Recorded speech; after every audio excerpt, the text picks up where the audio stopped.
and Kelly for having us. Thank you, Dawn and Janet, for your help in organizing this, and everyone else who was involved. We've been doing this about 3 months, and it's been an exciting 3 months. When we started this, the thought of running for office had run around my mind before, but my wife kept sort of beating that out of my head and saying, "You're crazy, you can't do that. We have 3 small children, you have to work and send them to college and all this." But about 3 or 4 months ago, there was a rumor that Bunning might not run, or that they were trying to get someone to run against Bunning. So I just piped up, and I actually piped up to defend Bunning, and I said, you know what, I think his voting record's been good. And who are these people to push him out of the race? And I got some attention by doing that. Every potential politician loves to get attention, so I said, well, say some more things. And we did, and remarkably, we kept getting more and more attention, and then it became a little bit more uncertain whether Bunning would run or not. And lo and behold, in the end, he didn't run, and we had formed an exploratory committee. And then lo and behold, within a month or so, we started raising money, and we're now about 3 or 4 months into this, and we've raised $850,000. The good news about that is we've gotten rid of all the questions. The initial questions for any candidate who's never won an office is, can you win? Can you run a statewide race? Can you raise enough money? Are you credible? We've gotten rid of all those questions, so now we just get to talk about the issues. And that's what I'm interested in anyway. I don't think who raises the most money is who should win, but I think we've raised enough money that we can at least compete and we'll be competitive. I run for office mainly because I'm concerned about our country and the deficit. I mean, that's the primary reason. And I think if you go to these tea parties and you ask people, is it taxes you're worried about or the deficit? They'll all tell you they don't like high taxes, but they're really there because of the deficit. I think the deficit is consuming our country. 13% of our gross national product next year will be debt. I was telling Frank in the Glenn Beck book, we're spending money at we're spending money at $53,000 a second. The interest on the national debt is $30 billion a month. Things are out of control. And I think not only is it that our kids and our grandkids will pay for this debt, I think that we will be paying for it imminently through higher prices. And this is the message we have to get out, and this is the message you can win on. I think it's a pure Republican message, but it will attract new people to the party because big government and debt lead to financing and monetization of the debt through money. And as they print money, it gets into the system and you get inflation. And people, if you ever watch the letters to the editor in any local newspaper, what are they always mad about? The price of gasoline. They may not always understand why the price of gasoline is rising, that it's their dollar that's actually losing value, but they're mad about it.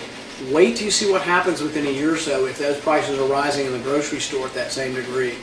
I fear that it's coming, and I think we could get 1979 or worse.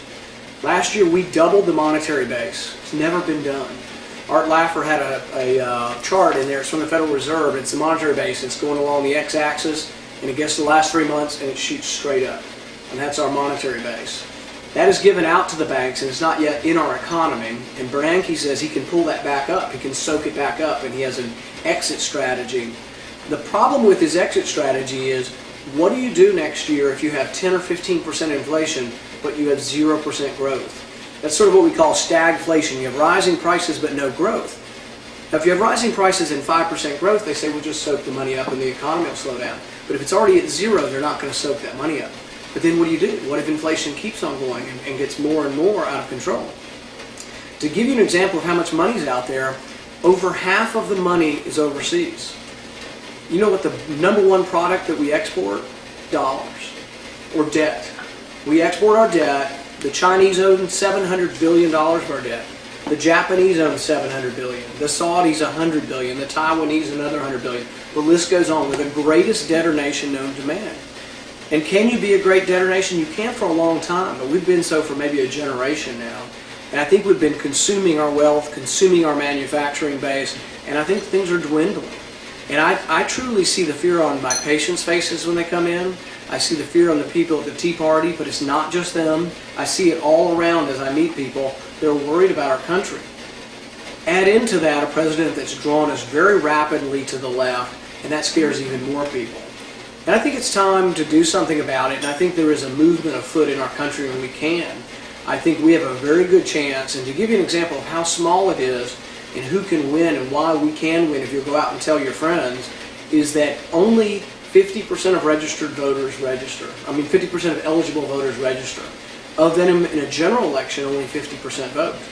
In a Republican primary, there's about 1 million Republicans. Only 20% of them will vote in Kentucky. Means you have to get 10% plus one vote to win the election. 10% of the Republicans. And I fully believe whoever wins the primary wins in the fall, because things are going that direction in our state. Obama was unpopular against Clinton in the primary. She beat him by 30 points. McCain, who I don't think ran that great of a campaign, still beat Obama by 17 points. So our state is going to go Republican if we can present our message well. One quick note about health care, since we have some physicians here. I think the debate has two aspects to it. One is expense and one access. All of the debate right now is being driven by access and not necessarily expense. And I think they work in opposite directions. If you open up access, you have to increase expense. Senator Baucus introduced a bill last week. It's his health care bill. It's supposed to be the moderate bill. It's supposed to cost $874 billion. But it's really not going to cost you anything, he says. We're going to get it through cost savings. Well, that's not going to work. You just are not going to squeeze $874 billion out of the system. I'm reminded of when the hospital started buying family practices. About 10 years ago, they bought family practices. St. Thomas bought 300 practices. They were in Nashville. They bought 300 practices, some in Kentucky and Nashville. They kept them for 5 or 6 years, and they claimed they were going to squeeze 20 to 30% profit out of them.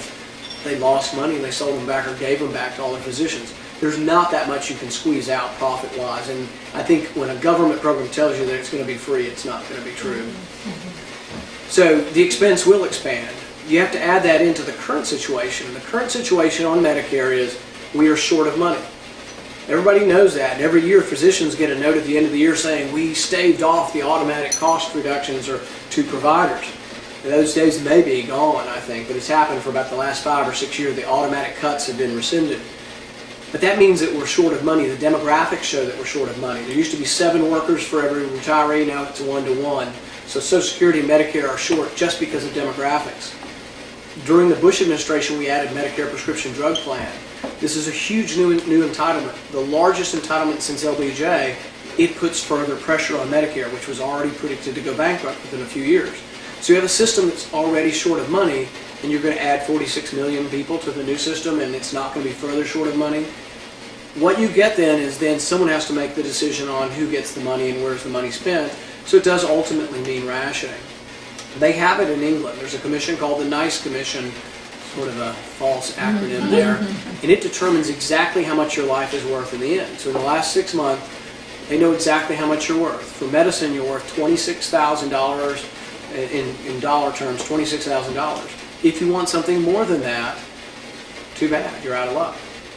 We already have even some of that in our country. In Oregon, the state-run health plan sends letters out, and I promise you this is true. If you need this chemotherapy drug and it's for $54,000 and they won't pay for it, they send you a letter saying you are ineligible for this, but as a consolation you are eligible for assisted suicide should you choose that option. And so when people joke and everybody talks about the death penalty, are they true or not true, I don't think they are going to actually go in and pull the plug on grandma. I tell them what they're going to do is they're not going to plug grandma into the beginning. They're not going to plug her in the beginning. We're going to make cost decisions on whether grandma's worth savings. That's all not to say there's not a problem. You know, that's the access side of the equation.